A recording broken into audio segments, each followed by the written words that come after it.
বৃষ্টি মাথায় নিয়ে জাতীয় স্মৃতিসৌধে শ্রদ্ধার মধ্য দিয়ে অন্তর্বর্তী সরকারের পথ চলা শুরু।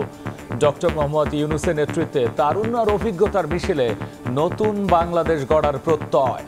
সিনিয়র সিটিজেন নাগরিক সমাজ, তাদের অভিজ্ঞতা, গ্রহণযোগ্যতা এবং একই সাথে আমাদের যে তারুণ্যের শক্তি, এই উভয় মিলে আমরা বাংলাদেশ রাষ্ট্রটাকে আবার নতুন করে সাজাতে পারি। সুষ্ঠু ও নিরপেক্ষ নির্বাচন প্রদানের মাধ্যমে গণতান্ত্রিক সরকারের হাতে ক্ষমতা হস্তান্তরের মধ্যে দিয়ে আমরা এই সরকারের সময় শেষ করব। আমাদের তরুণ সমাজ আমাদের জন্য যে অপূর্ব সুযোগ এনে দিয়েছে দেশ গড়ার, এই সুযোগটা যেন আমরা কাজে লাগাতে পারি।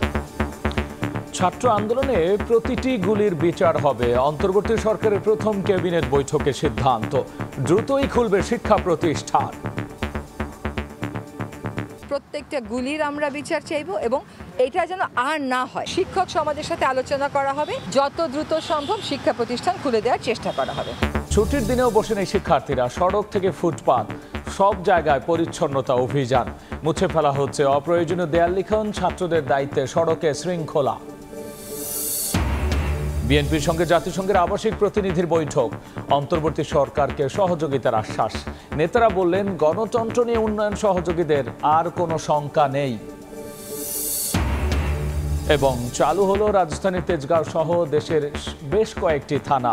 সহকর্মী হারানোর বেদনা নিয়ে যোগ দিলেন পুলিশ সদস্যরা, জানালেন কমান্ড মেনেই কাজ করেছে বাহিনী।